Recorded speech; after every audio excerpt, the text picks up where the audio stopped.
everybody, welcome back to my channel. I'm TJ, the creative behind TJ's Magic Touch. If you are new here, thank you so much for joining. Please drop a seedling in the comments below so that I can say hi and welcome to my channel. And if you are returning, thank you so much for the continued support, and be sure to leave a sunflower so I know that you have been growing with me on this journey. Today's video, I will be showing you how to design a custom M&Ms Minis tube wrapper for Easter in Microsoft Publisher. So without further ado, let's get started.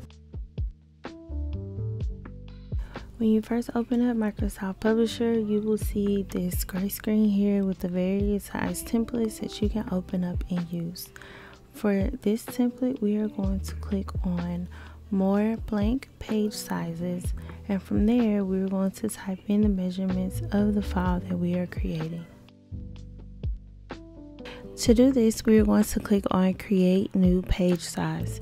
After clicking on create new page size, a gray box will pop up, and this is where you will type in your width of 3.1875 and your height of 3.625. Now your width will auto pop to 3.188, and that is okay. After, I like to set my margin guides down to 0 just because I don't like to see the margins on the screen. I would prefer to use the ruler technique. After typing in your measurements and changing your margins, you will click OK. You'll see that your new page size is highlighted under custom, and then you simply click on create. Your template will pop up on the screen. Now I am going to drag my ruler to a 1.37 and 0.13. If you are unsure of where you are dragging your guide mark to, instead of looking to the top or the left at the actual ruler, you can look down at the bottom left hand corner and you will see the ruler guides right there. Okay, so this bottom section is where our design is going to go. This middle section is kind of like the top, is where your nutrition label and barcode will go, and the very top space is where your glue here will go. Now I'm just going to be bringing in the digital paper and clip art that I will be using for this design today. I'm not completely sure what I want to use, so I'm just going to bring in a couple different elements to see what I like the most. Now everything that I have used or will be using, I will make sure to list and link in the description box below.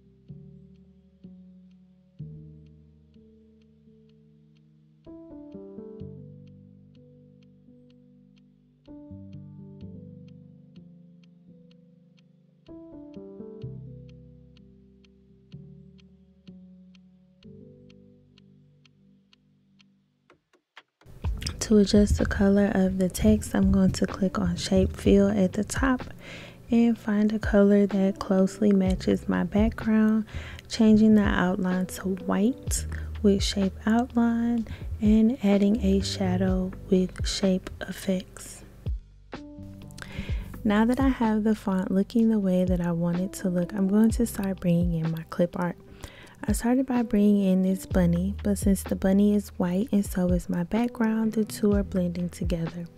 So what I'm going to do is click on this little picture symbol inside of the bunny in order to format the picture. Once I click on format picture, then I am able to change the style of the picture by adding a shadow, a reflection, a glow, whichever effect I want to use. So for the bunny, I chose to use a shadow, which kind of lifts the bunny off the screen so that it doesn't necessarily blend in with the background the way that it does. Now I'm going to continue designing this wrapper until it looks the way that I want it to look.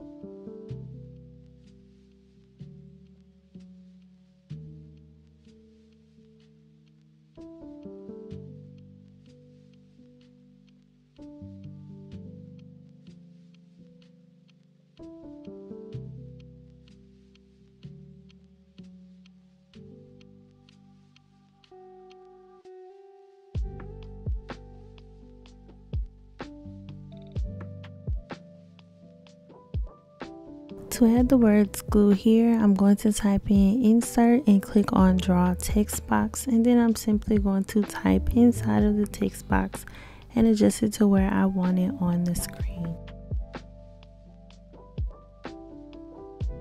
To separate where the sky and the stars are meeting on the digital paper, I'm going to go to shapes and go down to stars and banners and insert a banner.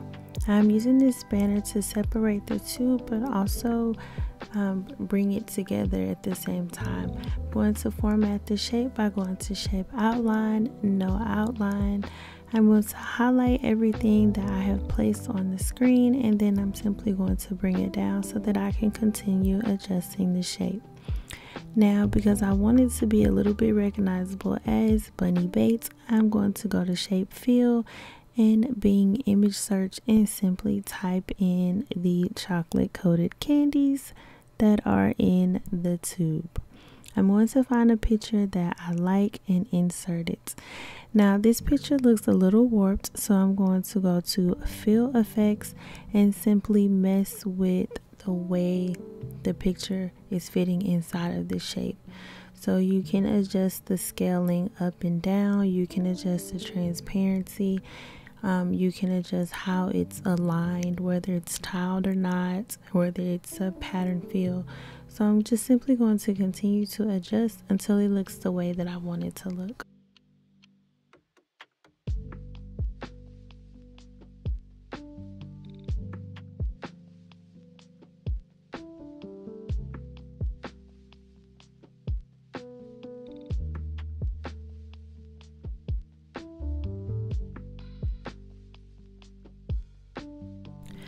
Now that I am finished, I will go to File, Save As, and I will save this as a PNG.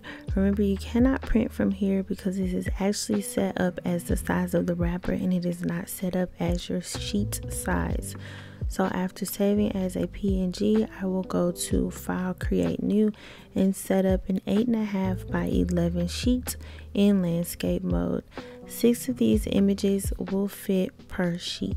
If you notice that you can't see where your design falls, then you can always click on the outside of the image and add a border around it so that it is easier for you to cut when the time comes for you to print them out and cut. That is all for the publisher portion of this video. What you have left is assembly. If you watch the Photoshop version of this tutorial, you will recognize the assembly at the end, simply because I wanted to show you again the mishap that happened with me the first time with the tubes. Time to get ready to assemble. You will need your M&Ms Minis tubes. These tubes are the 1.08 ounce tubes. These are the shorter of the tubes. I know there's a longer tube out there. This template is for this one. It will not fit on the longer one. You'll also need your printed out designs. You can cut these out however you like, whether you use scissors, paper trimmer, guillotine, print and cut on a cutting machine, whatever you prefer. You'll need some type of adhesive as well as a heat gun. And I know you're thinking, TJ, why do we need a heat gun? I promise you it will not be in vain. I promise. So on your M&Ms Minis tube, the plastic is wrinkled. It drives me nuts.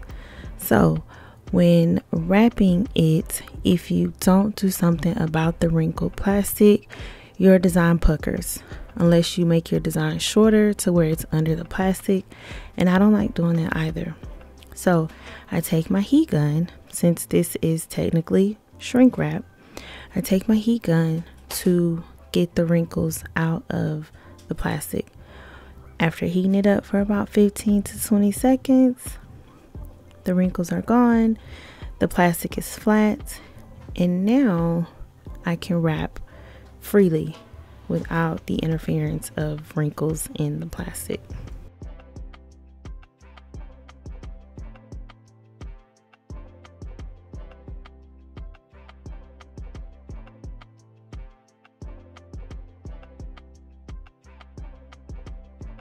Okay, so now I've repeated the process with the green tube, and I'm going to show you assembly.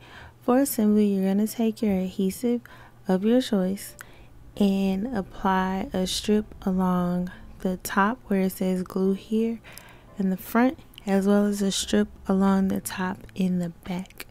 Doing it this way, you'll have a little bit more control while wrapping, because you'll put your strip down with the back where you want it on the tube, and then you can align the wrapper up how you want to line it up.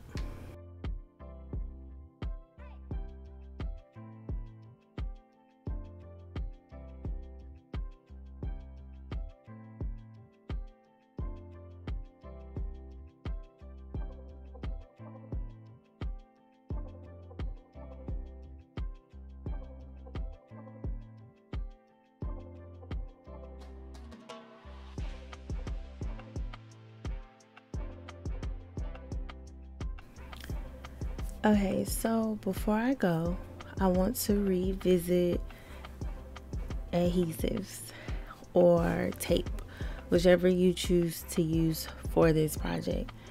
Normally, I use this AdTech Crafter's tape. It's a tape runner. I love it. I swear by it. I was not happy when the price went up, but I feel like the quality has gone down. A few days later, after this tutorial, my tubes popped. So I had to go back and I used some 3M permanent double-sided tape. This is a tape on the roll. It's equivalent to the tape that we have that has the brown paper on it. But this tape runner, for some reason, just did not hold up as well as what it normally does. Another reason why I started searching for an alternative. But I did want to share, I did not want to leave that out of the video, that a few days after recording, I'm saying a few days, may have been like a week. I don't know how early you do your treats, but I tend to ship and design and ship kind of early, so they have time to sit, or they'll have time to sit with the buyers. So I don't like the thought or the idea of them popping. This blue one here is the one that I did with the double-sided tape, and after 4 days, I think I let it sit, it was still fine. But I did want to point out that my orange and my green tubes popped with just using a tape runner, and when I went back and used the double-sided tape, it was fine. This particular tape roller here, this one is found at Dollar Tree, but again, it is the same as that brown roll that you can sometimes get on Amazon that has the paper in it that you have to cut yourself, that you use for crafting also. It's the same concept. It's just you can choose the thickness, the width of this tape when you purchase it like this versus purchasing it on a roll like that. That is all for this video. If you made it this far, thank you so much. Do me a favor and drop a black and yellow heart in the comments below. White works also. Please do not forget to give this video a big thumbs up, sharing because sharing is caring. Until the next time, bye guys.